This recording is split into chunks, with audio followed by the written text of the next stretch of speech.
ผาอยู่อย่างแสนสาหัสพร้อมกันนั้นพระพุทธองค์ก็ตรัสบอกถึงเหตุที่มหาเศรษฐีได้เกิดมาเป็นเศรษฐีในชาตินี้ตอนหนึ่งว่าในอดีตชาติเศรษฐีผู้นี้เคยตักบาตรพระปัจเจกพุทธเจ้าแต่พอถวายไปแล้วเกิดความเสียดายว่าอาหารที่ถวายนั้นเป็นของเลวแม้ทาสและกรรมกรยังกินดีเสียกว่าอีก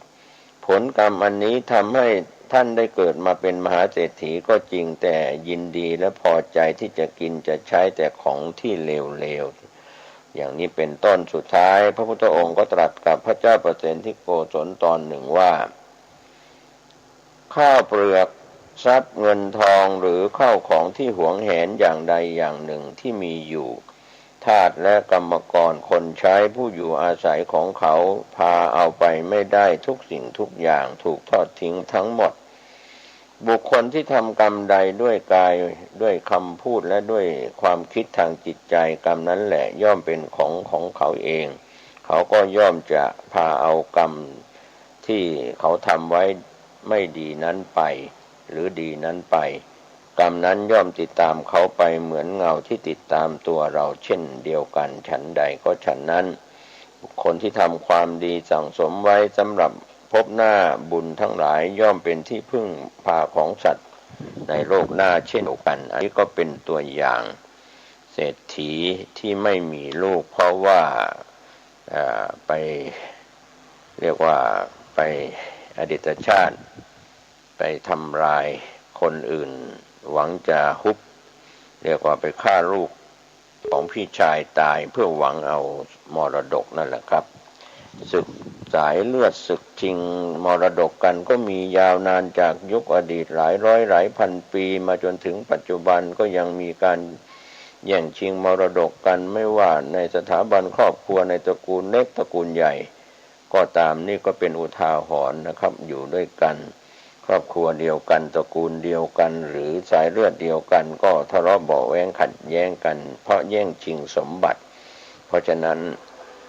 คนที่มีสมบัติอยู่ก็รีบแจกจ่ายถ่ายเทออกไปอย่าได้หวงไว้แบ่งให้ลูกให้หลานให้ญาติหรือคนที่รักนับถือกันมีกินมีใช้เสียในปัจจุบันอย่าหวังว่ามรดกนี้จะอยู่ค้ำฟ้าจะอยู่ยาวนานชั่วลูกชั่วหลานก็ดูจากตระกูลเศรษฐีหลายๆตระกูลที่เรียกว่าตกอับได้เพราะว่าไม่ได้ให้ทานไม่แจกจ่ายไม่แบ่งปันเรื่องของกินของใช้บางคนชอบก่อสร้างให้ทานเป็นโรงเรือนอาคารถาวรวัตถุแต่ไม่ชอบให้ทานของกินของใช้โดยเฉพาะของกินอาหารหวานข้าวอย่างนี้การให้แล้วต้องยกย่องเคารพในทานอย่าให้แบบทาสทานขว้างให้โยนให้หรือของที่เป็นเดนแล้วเอาไปให้เป็นทาสทานเหมือนให้กับคนใช้หรือกรรมกรดังนั้นวันนี้เราควรจะต้องยกย่องเชิดชูในการให้ทานเพราะเหตุว่าการที่ผู้ที่จะให้ด้วยความรำคาญด้วยให้เสียมิได้ให้ด้วยความไม่เต็มอกเต็มใจนี่แหละครับท่านผู้ฟังก็ทำให้เกิดเป็นทาสทานแม้แต่พระคุณเจ้าบางรูปบางองค์ก็ให้ทานโยนให้ขว้างให้ไม่เคารพในทานของตนเองก็จะได้รับผลนั้นในคราวที่ตนเองจะได้รับผลของทานที่เคยทำไว้ในอดีตชาติจนถึงชาตินี้เคยให้แบบทาสทานก็จะมีแต่คนที่เป็นให้ทานกับตัวท่านที่สนองตอบก็ให้เสียไม่ได้โยนให้ขว้างให้ดังนั้นวันนี้ของกินของใช้ต่างๆเราควรจะนอบน้อมให้ด้วยความเคารพให้ด้วยความเต็มอกเต็มใจอย่าทำเป็นให้แบบเสียมิได้เพราะว่าเราก็จะได้รับทำเช่นใดด้วยอาการอย่างใดเราก็จะได้รับผลอย่างนั้นจะช้าจะเร็วเนี่ยหนีไม่พ้นนะครับท่านผู้ฟังก็มีเรื่องราวที่พูดถึงสิ่งที่น่าคิดในสมัยพุทธกาลว่าเศรษฐีอยู่อย่างอดอยากเป็นเศรษฐีแบบไหนกินอยู่อย่างลำบากพ ระพุทธเจ้าประทับอยู่ที่วัดเชตวันมหาวิหารกรุงสาวัตถีในสมัย 2,500 กว่าปีมาแล้วก็วันหนึ่งพระเจ้าประเสนที่โกศลพระเจ้าแผ่นดินแคว้นโกศลครองราชสมบัติอยู่ที่พระนครสาวัตถีได้เสด็จเข้าเฝ้าพระพุทธเจ้าในเวลาเที่ยงตรัสถามพระพุทธองค์ว่ามหาบพิตรพระองค์เสด็จมาจากไหนเวลาเที่ยงวันเช่นนี้พระเจ้าประเสนที่โกศลก็ทูลว่าเศรษฐี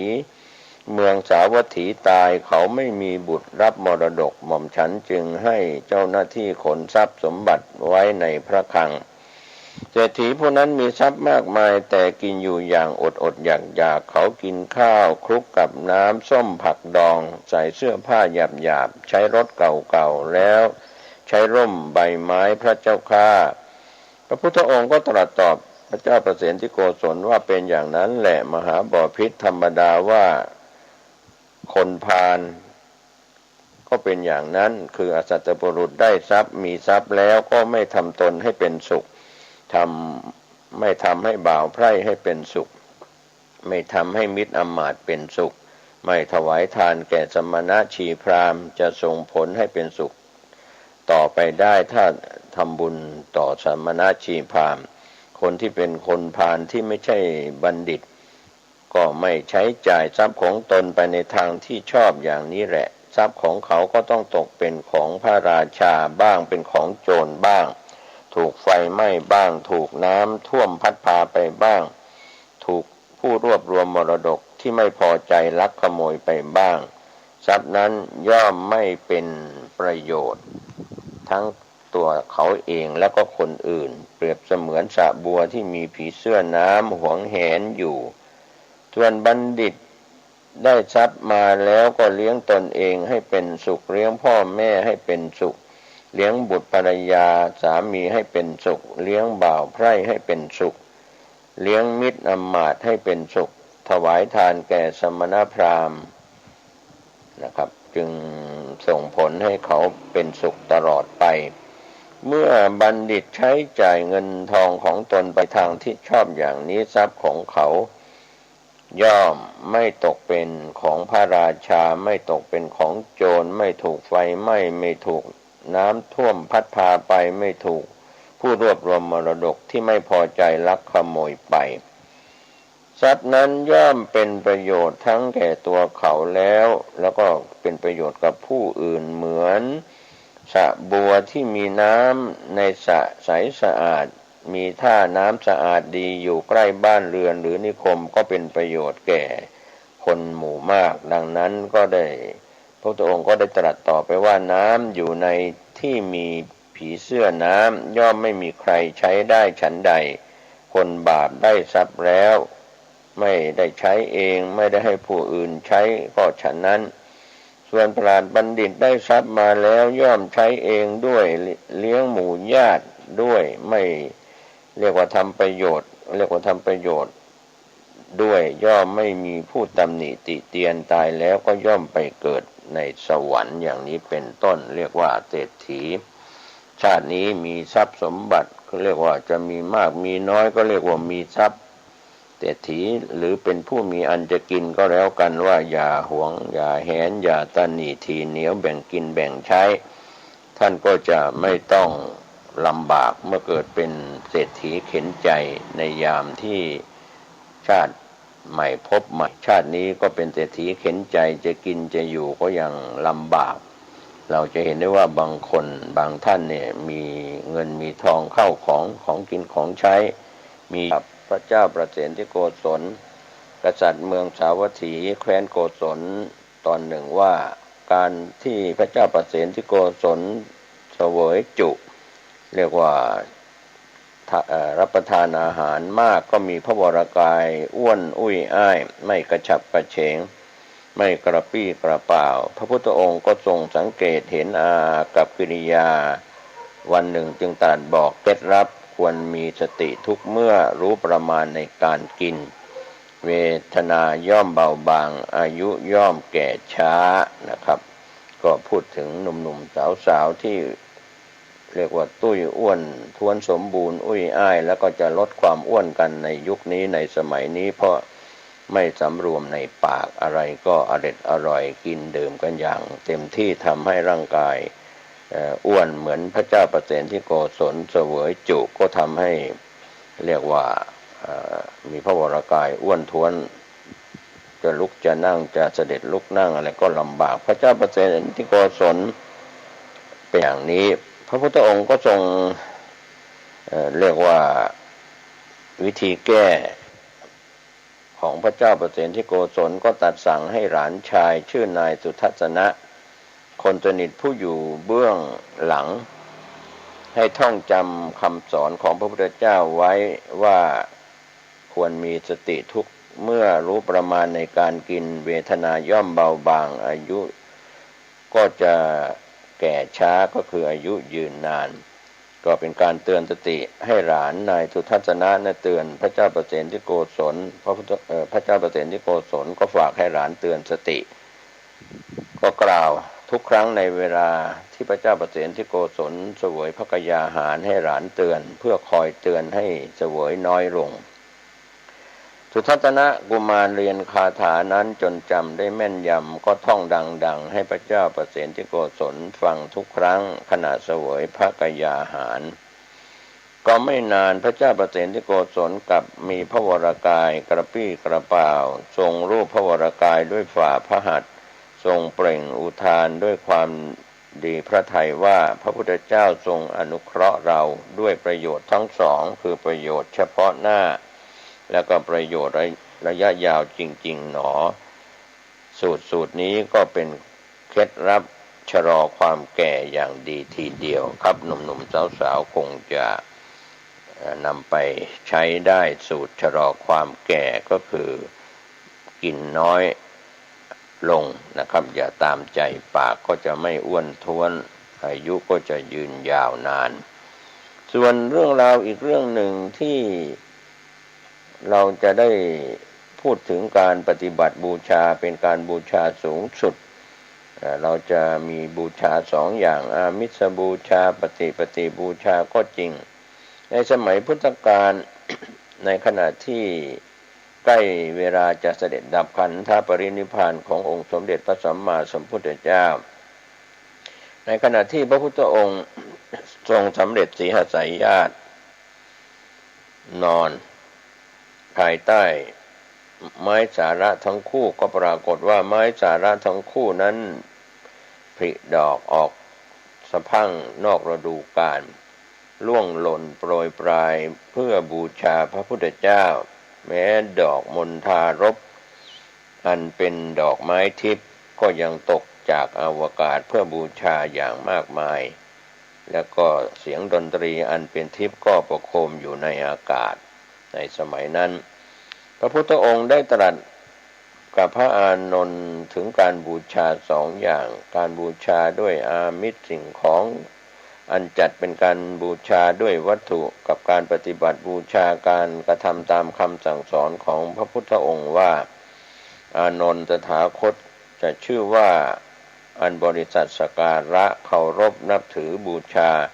และนอบน้อมด้วยเครื่องสักการะประมาณเท่านั้นหามิได้ผู้ใดแลจะภิกษุภิกษุณีอุบาสกอุบาสิกาก็ตามเป็นผู้ปฏิบัติธรรมสมควรแก่ธรรมเรียกว่าปฏิบัติธรรมสมควรแก่ธรรมปฏิบัติชอบปฏิบัติตามธรรมอยู่ผู้นั้นย่อมชื่อว่าสักการะเคารพนับถือบูชาตถาคตด้วยการบูชาอย่างยอดยิ่งเพราะเหตุนั้นแหละอานนท์พวกเธอฟังคำนี้แล้วพึงสำเนียกอย่างนี้ว่าเราจะเป็นผู้ปฏิบัติธรรมสมควรแก่ธรรมปฏิบัติชอบประพฤติตามธรรมอยู่ดังนี้นะครับก็เป็นคำสอนเรื่องบูชาสองอย่างอามิสบูชาและปฏิบูชาก็พระพุทธองค์ก็ทรงตรัสสอนให้เน้นไปที่ปฏิบูชาเพื่อความพ้นทุกข์นั่นแหละครับท่านผู้ฟังนอกจากนี้ก็ยังสอนให้ทุกท่านเรียกว่าตั้งตัวตั้งตนอยู่ในความไม่ประมาทมนุษย์ทั้งหลายไม่ว่าจะเป็นเด็กหรือเป็นผู้ใหญ่ไม่ว่าจะเป็นคนโง่หรือคนฉลาดไม่ว่ามั่งมีหรือคนขัดสนยากจนเข็ญใจ ก็ล้วนมีความตายเป็นเบื้องหน้าภาชนะดินที่ช่างหม้อปั้นขึ้นมาไม่ว่าเล็กหรือใหญ่ไม่ว่าสุกหรือดิบล้วนจะต้องแตกสลายในที่สุดฉะนั้นชีวิตของสัตว์ทั้งหลายก็เช่นเดียวกันฉะนั้นวัยของเราแก่ง่อมแล้วชีวิตของเราเหลือน้อยแล้วเราจะจากพวกเธอไปเราได้ทำที่พึ่งแก่ตนแล้วภิกษุทั้งหลายพวกเธอจงเป็นผู้ไม่ประมาทมีสติมีศีลอันดีเลิศเถิดจงเป็นผู้มีจิตที่ตั้งมั่นตามรักษาคุ้มครองจิตของตนให้ดีอยู่อย่างเป็นผู้ไม่ประมาทในธรรมวินัยนี้ในพระศาสนานี้ใครทำได้ดังว่านี้ก็จะละชาติละสังขารทำที่สุดของทุกข์ได้ก็เป็นพุทธพจน์ที่ตรัสเป็นการตั้งอยู่ในความไม่ประมาทอปมาเทนะสัมปาเทถะท่านทั้งหลายจงยังความไม่ประมาทให้ถึงพร้อมก็ถือว่าเป็นคำสอนเป็นปัจฉิมวาจาที่ตักเตือนบรรดาสัตว์โลกทั้งหลายทั้งมนุษย์อมนุษย์เทวบุตรเทวดาทั้งคนทั้งสัตว์ทั้งหลายนะครับที่ตั้งอยู่ในความไม่ประมาทว่าอัปปมาเทนะสัมปาเทถะท่านทั้งหลายจงยังความไม่ประมาทให้ถึงพร้อมก็ในเวลานี้ผู้ที่ตั้งอยู่ในความประมาทในโลกปัจจุบันก็เมื่อมีเงินทองเข้าของมีวิชาความรู้มีการศึกษาดีมีการทำการงานดีเป็นผู้บริหารชาติแผ่นดินเป็นผู้นำของชุมชนอะไรต่างๆถ้าตั้งอยู่ในความประมาทแล้วก็เป็นทางแห่งความตายคือหายนะก็มาเยือนก็มีการฟ้องร้องกันในเรื่องของคอร์รัปชันการทุจริตทั้งต่อหน้าและรับหลังวันนี้เรารู้อยู่แก่ใจว่าใครทำถูกใครทำผิดสิ่งที่เราเรียกว่าความลับไม่มีในโลกก็คือคนอื่นไม่รู้เทวบุตรเทวดาไม่เห็นแต่ตัวท่านเองผู้กระทำถูกกระทำผิดที่เป็นเรื่องดีเรื่องเลวร้ายทั้งหลายเรื่องของการทำผิดศีลและทำผิดต่อกฎหมายของบ้านเมืองท่านรู้อยู่แก่ใจสิ่งที่ประกาศชัดเจนเมื่อเราทำความชั่วก็คือความเดือดร้อนที่เราเรียกภาษาพระว่าวิปฏิสารความเดือดร้อนก็เกิดขึ้นร้อนกายร้อนใจทุรนทุรายมีพิรุธนั่นแหละครับท่านผู้ฟังดังนั้นเจ้าหน้าที่ตำรวจฝ่ายตรวจสอบฝ่ายทนายความอัยการผู้พิพากษาที่จะตัดสินคดีความก็ตรวจดูสำนวนของคนที่มีพิรุธหรือมีสิ่งที่ทำผิดดังนั้นนักกฎหมายก็ไม่ใช่จะรู้กฎหมายทั้งหมดนักปฏิบัติธรรมก็ต้องรู้เรื่องของตนเองให้มากวันนี้เราไปรู้เรื่องของคนอื่นมากเกินไปติดตามเรื่องราวข่าวสารหน้าจอทีวีหน้าโทรศัพท์มือถือคลิปวิดีโออะไรต่างๆมากเกินไปหรือไม่กลับมาใช้เวลาดูตัวเราเองเราทำอะไรถูกเราทำอะไรผิดต่อศีลธรรมต่อผิดต่อกฎหมายของบ้านเมืองหรือไม่ที่เราเรียกว่าจะเป็นผู้แทนมีการเลือกตั้งกันในระดับต่างๆคนเหล่านั้นจะไปเป็นผู้แทนเราได้อย่างไรตัวเขาเองยังเป็นผู้แทนเป็นคนดียังไม่ได้แล้วจะไปเป็นผู้แทนให้ภาคประชาชนได้อย่างไรดังนั้นคำว่าผู้แทนนั้นที่เราเลือกตั้งไปก็เป็นเรื่องที่ไม่มีประโยชน์เท่าที่ควรเพราะว่าเขายังไม่สามารถจะช่วยตนเองได้แล้วจะไปช่วยเหลือผู้อื่นได้อย่างไรนโยบายของพรรคของกลุ่มของที่นำเสนอไปก็กลายเป็นเรื่องโกหกหลอกลวงโลกลวงคนเมื่อไปเป็นผู้แทนตามที่เราว่าเป็นผู้แทนในระดับต่างๆแล้วก็ทำตามนโยบายที่ตนเองให้ไว้ไม่ได้นะครับก็เป็นเรื่องลวงโลกลวงชาวบ้านทำให้เราได้หลงเชื่อว่าการที่เราเป็นผู้แทนนั้นจะเป็นคน ที่จะทำคุณประโยชน์กับชาติบ้านเมืองกับทำร้ายฉะนั้นนักการเมืองจึงบอกว่าไม่มีมิตรแท้และศัตรูที่ถาวรนั้นเพราะว่ากลายเป็นคนกระร่อนป้อนปิ้นนะครับไม่รักตนเองก็จะไปรักคนอื่นได้อย่างไรวันนี้การที่เราจะเป็นผู้แทนคนอื่นได้เราต้องสอนตนเองแก้ไขปัญหาของตนเองให้ได้ดีเสียก่อนก็คือเราช่วยเหลือตัวเองได้วันใดได้ดีวันใดถูกต้องตามทำนองครองธรรมวัฒนธรรมกฎหมายของบ้านเมืองวันนั้นเราก็เป็นผู้แทนของตนเองโดยเฉพาะเป็นผู้แทนในของคนในครอบครัวได้เป็นอย่างดีดังนั้นความเพ้อฝันที่เราจะสร้างผู้แทนไปบริหารชาติบ้านเมืองก็คงล่มสลายไม่มีที่สิ้นสุดก็เรียกว่าไม่มีจุดจบนะครับวันนี้ผมเกษตรเพชรมิตรวิทยากรชวนท่านคิดหลากหลายเรื่องราวนะครับทั้งเรื่องราวในสมัยพุทธกาลและเรื่องราวที่เป็นเหตุการณ์ปัจจุบันหวังว่าพวกเราคงจะคิดใส่ใจเรียกว่าใส่ใจกลับมาคิดพิจารณาตัวเราเองดีกว่าห่วงตัวเราเองเพื่อแก้ไขปัญหาที่อยู่ในตัวเราให้ถูกต้องตามทำนองครองธรรมทุกรูปทุกนามสวัสดีครับทุกท่านทุกคนเวลานี้ก็มาพบมาปะกันเป็นประจำทุกวันณทางสถานีวิทยุแห่งนี้โดยอาตมภาพตุเจ้าวัดหนองตองหางดงจังหวัดเชียงใหม่ก็มาพบมาปะท่านในรายการปกิณกะแห่งธรรมะเอาละโยมทั้งหลายตั้งอกตั้งใจเนอะเอามาไหว้พระมาสวดมนต์ด้วยกันเพื่อเป็นมังคละเป็นมงคลต่อชีวิตก็ว่าพร้อมๆกันไปอะระหังสัมมาสัมพุทโธภควาพุทธังภควันตังอภิวาเทมิกราบพระพุทธสวากขาโตภควตาธัมโมธัมมังนัมมัสสา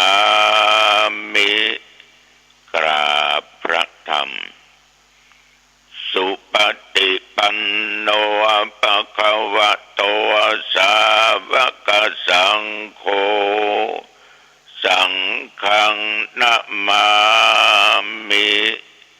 กราบพระสงฆ์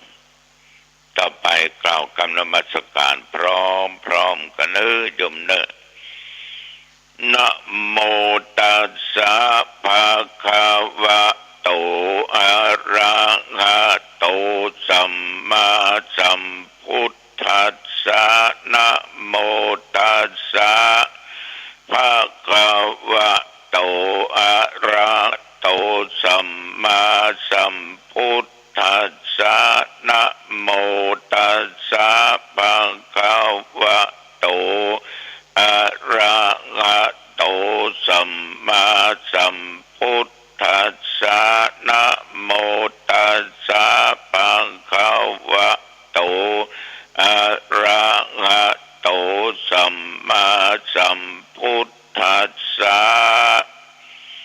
พุทธังสาร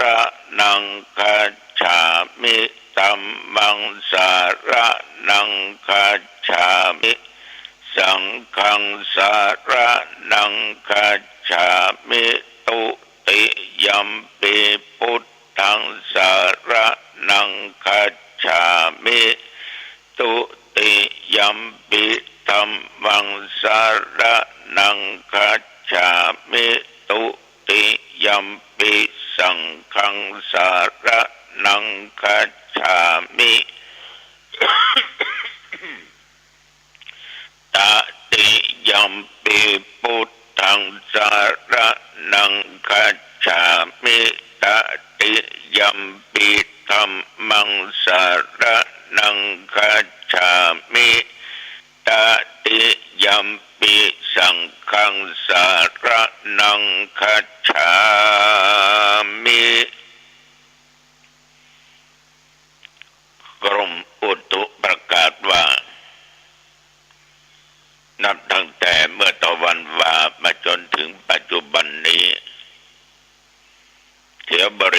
วัดหนองตองไม่มีฝนตก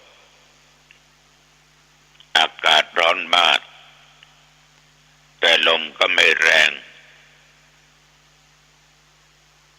รอให้มันตกมันก็ไม่ตก บางครั้งก็มาฮ้องกรึ้งกรึ้ง นึกว่าวันนี้จะเอาเด้อ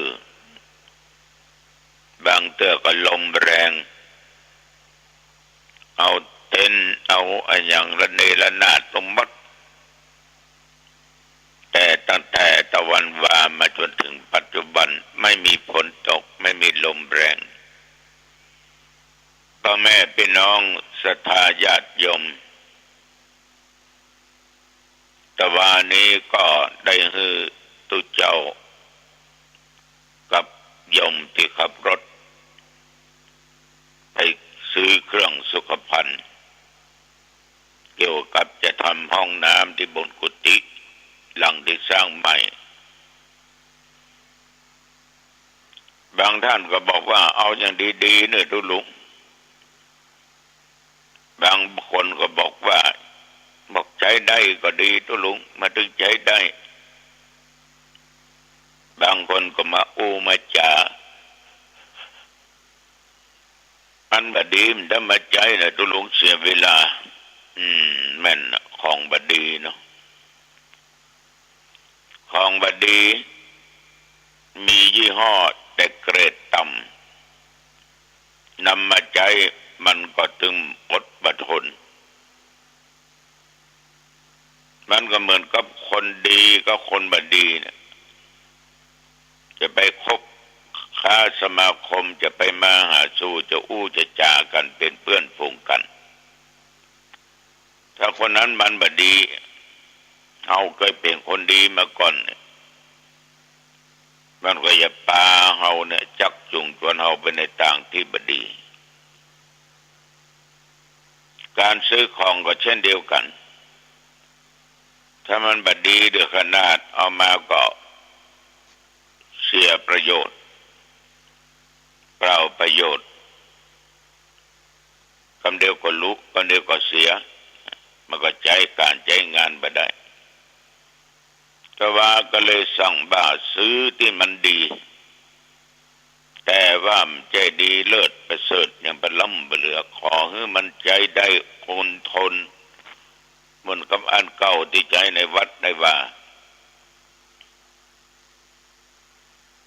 ญาติโยมท่านผู้ฟังเมื่อเขาออกจากวัดได้สักบึ้นสักเมื่อปิกมาก็เอาของบอกใจได้ดีได้มีเกรดเรียกว่าใจได้ถึงฝักบัวถึงโถปัสสาวะกาอ่างล้างหน้ากาโถส้วมกาอย่างกาที่ขับถ่ายถึงกระเบื้องปูพื้นก็หมดไปประมาณ 7,000 กว่าบาทขอขอบใจต่อญาติโยมที่ร่วมตัวเนอะอันยังก็ตามญาติโยมบางครั้งบางคราวเนี่ยเอาจะไปทำใจเขาล้ำไปก็ดื่มได้เนี่ยอย่างตามใจเนี่ยบางครั้งก็เกินกว่าเหตุนะก็ใจของที่เรียกว่าใจได้คำว่าใจได้ตัวนี้ก็หมายความว่าของที่เขาเคยใจมาเป็น 7-8 ปี 10 ปีมันทนได้มันอดได้สภาพมีมาอย่างใดก็เป็นสภาพอยู่อย่างนั้นนั่นเรียกว่าเอาได้ทดลองมาแล้วเมื่อไรก็ตามญาติโยมที่จะทำขึ้นมาสักอย่างหนึ่งนั้นคนที่คิดคนที่คิดคนที่สร้าง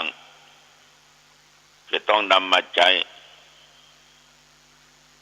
เมื่อใจพอสักปีสองปีมันก็มีความคงทนความคงทนของมันบรรลุประเสียได้ง่ายๆแสดงว่าใช้ได้ถ้าจะเอาค้าขายก็ค้าขายได้ใจสุกเอาเผากินดิมหุ บ่ทนบ่ว่าขายให้เปิ้นไปเลยอันนี้ก็เรียกว่าใจของบอกพอใจได้ใจดีคนเฮาอยู่ด้วยกันถ้าเป่าดีต่อกันนี่มันอยู่ด้วยกันเบิ่นหรอกว่าจะเป็นผัวว่าจะเป็นเมียกันว่าอยู่ในวัดในวาถึงตุถึงเน้นนะถ้าอยู่ด้วยกันเป่าดีใจได้เนี่ยมันก็รู้จักยืดหยุ่นอยู่ด้วยกันได้แต่คนเฮาเนี่ยในสังคมในญาติโยมมันจะดีอย่ากันไปกุตนกุองกุคนมันก็ย่อมเปลี่ยนไปมันได้จะให้ชั่วให้ร้ายอย่าหมดก็เป็นไปไม่ได้เมื่ออยู่ในสังคมเนี่ยมันก็ต้องมีทั้งดีและทั้งเสียแต่ที่สำคัญก็ต้องรู้จักยืดหยุ่นรู้จักการให้อภัยซึ่งกันและกันมันก็จะอยู่ด้วยกันได้ต้องออกไม่ออกญาติโยมคนเฮาเนี่ยตึงวันนี่นะมันจะเสียกับอารมณ์ที่เฮามักจะอู้ว่าอารมณ์ร้อนถ้าเกิดอารมณ์ร้อนขึ้นมาบวกกับตัวทิฏฐิมานะนี่โอ้ไปใหญ่ญาติโยมจะเกิดอะไรอย่างขึ้นก็ได้ละทีนี้เอาดูข่าวพอข่าวกันเนาะขี่รถเครื่องตัดหน้ากันมองหน้ากันก็เดี๋ยวจอดรถหวดหัวกันละสังคมก็เป็นไปอย่างนี้ฉะนั้นญาติโยมมันก็ต้องวกมาเรื่องศีลเรื่องธรรมนะมันต้องมีถึงศีลมันต้องมีถึงธรรมทุกอย่างนั้นก็จะไปได้ดีจะมักว่ามีเรื่องมีราวในทางบดีเกิดขึ้นเพราะเอามีศีลเพราะเอามีธรรมหมู่คณะก็มีศีลมีธรรมอันนี้แต่ว่าไปซื้อเครื่องสุขภัณฑ์ก็ได้อู้ได้จากันอย่างเงี้ยและอีกระยะหนึ่งก็ได้มีตั้งหน่วยงานเทศบาลตำบลมาคารวะแต่ว่ามานั่งอู้นั่งจากันเกี่ยวกับเรื่องคณะกรรมการเพื่อจะมาตรวจดูงานของทางเทศบาลเกี่ยวกับกิจกรรมกิจการก็จะเอาเรื่องปล่อยหลวงคนเฒ่าเสนอ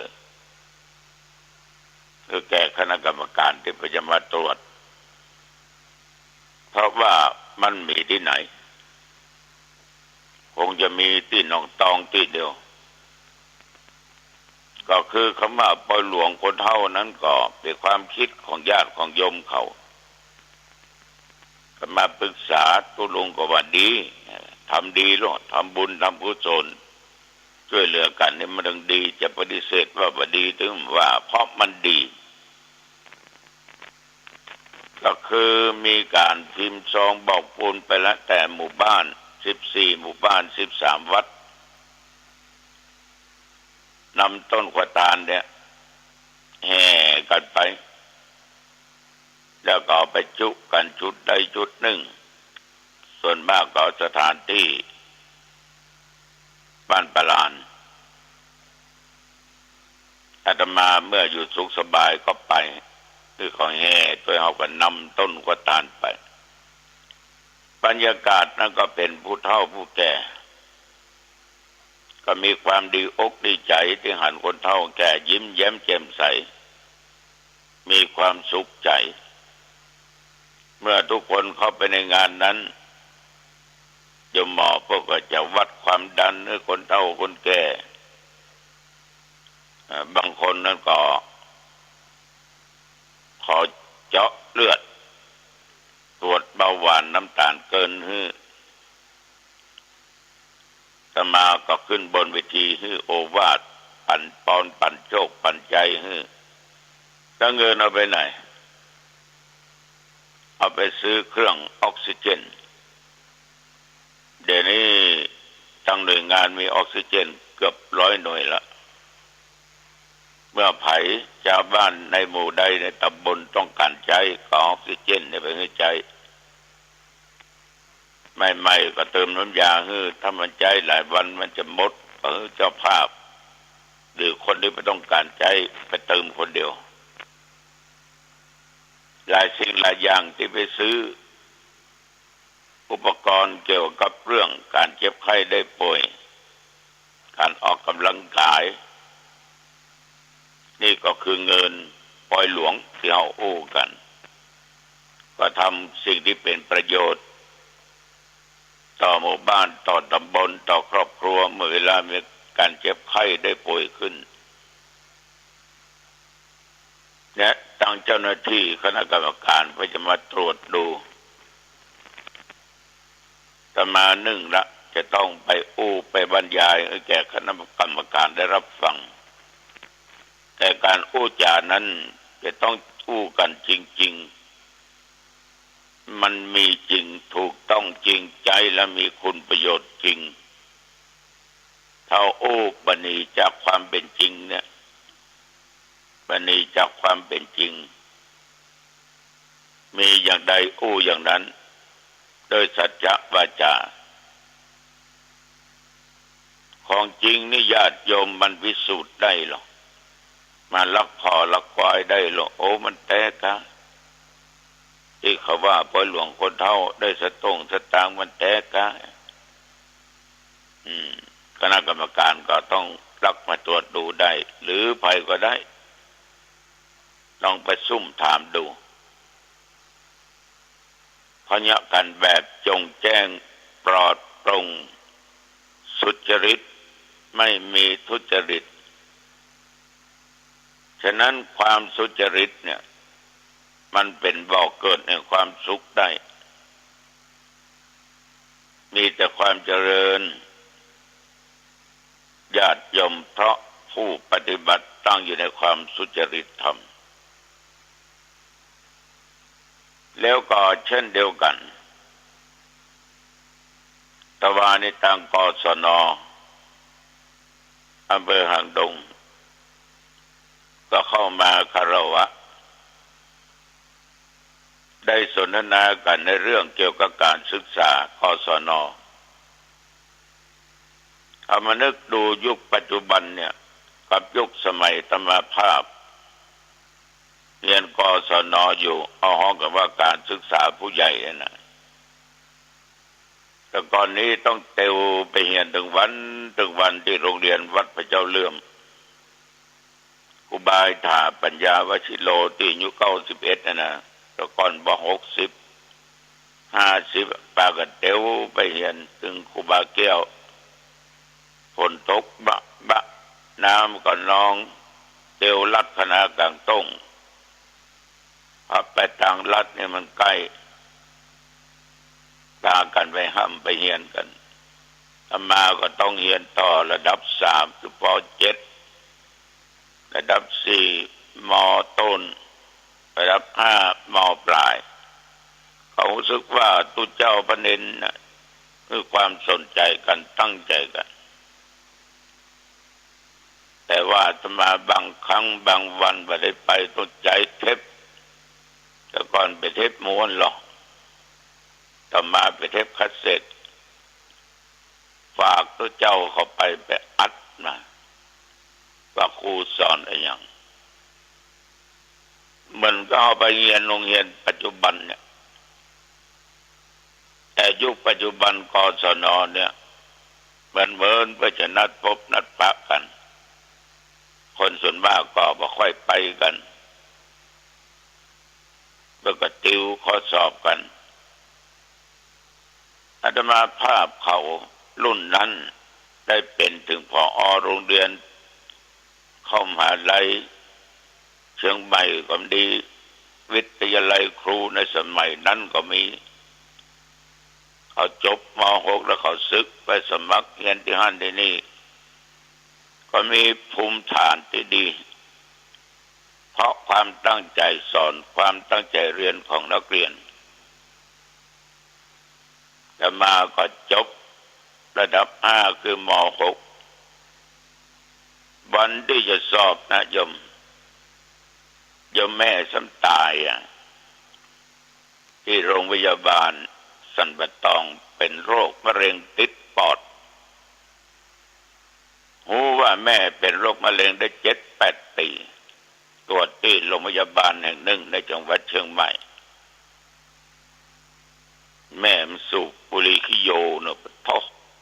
เท่าแน่น้อยนะหาวก็โมกนะแจ้งสว่างเลยบอกเลยแม่ไปสูบบุหรี่ขี้โยอย่างนักถ้าให้แม่ย่างให้แม่ตายดีกว่า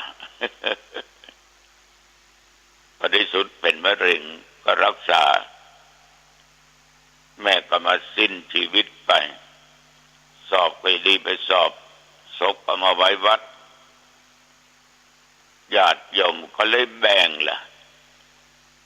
เรื่องศพก็คือเรื่องของศพเพราะยังไม่ได้ไปเผาไปอย่างเตื้อ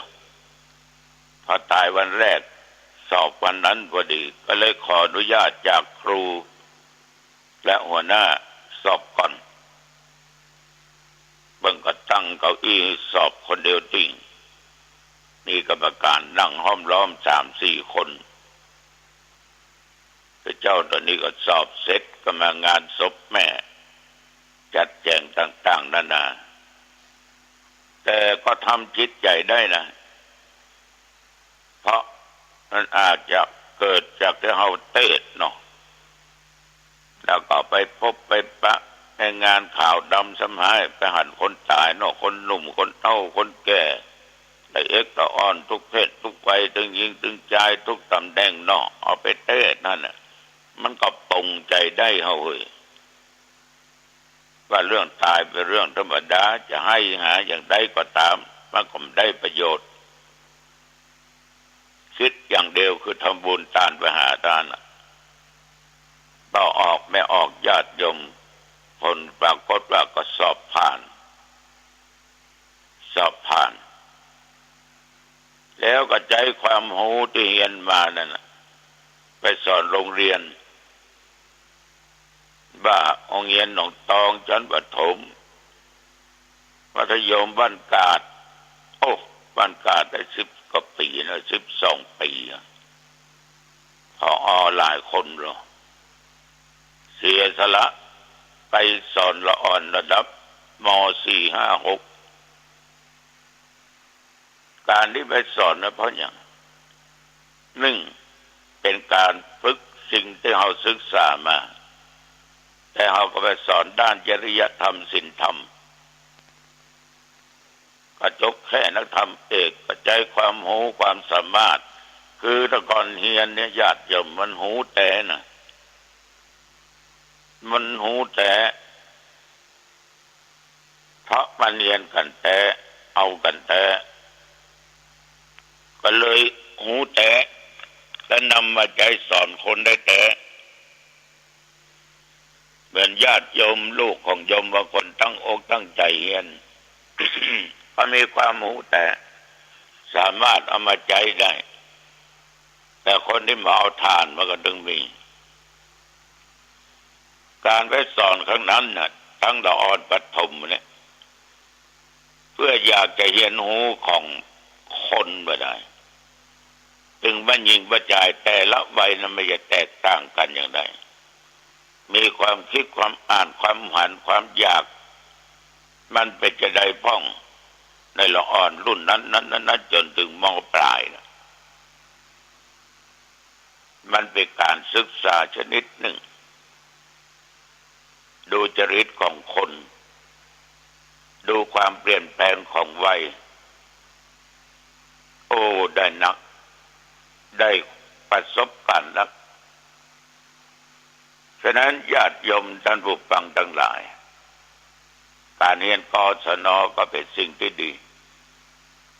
แต่ต้องตั้งอกตั้งใจเรียนและก็ได้นั่งจากับคณะครูอาจารย์แล้วก็วกมาถึงโควิดอาจารย์ก็นั่งนี่ไปติด โยม2 คนเขาเจ้าติดละตุลุงผ่านมาละเขาเจ้าก็ผ่านมาละเป็นยายพ่องโมติดนั่นหายแล้วเป็นยังมันอิดมันอ่อนเลยตุลุงไม่ได้จะอิดจะอ่อนจะเพลีย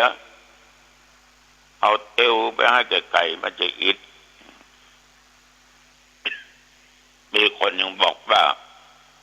เจ้าก็ได้เป็น20 วันแล้วนะยังไออยู่เขาเชื้อมันแดงอยู่ก็มีแล้วนะตุลุง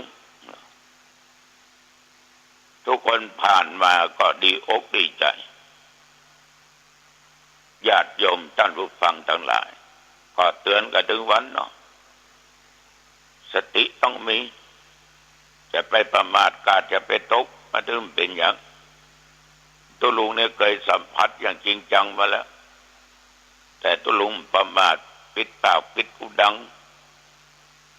ล้างมือล้างอย่างตาหมอบอกล้างมือด้วยเจลไปนั่งสูงสิงเปิดหน้าอู้กันระยะนี้มันก็ต้องอยู่ห่างกันต้องป้องกันตัวเองมีสติมันใช่มันเป็นมันก็มีโอกาสเป็นแต่ไม่จะเป็นว่าได้ห้องสามารถที่จะหูได้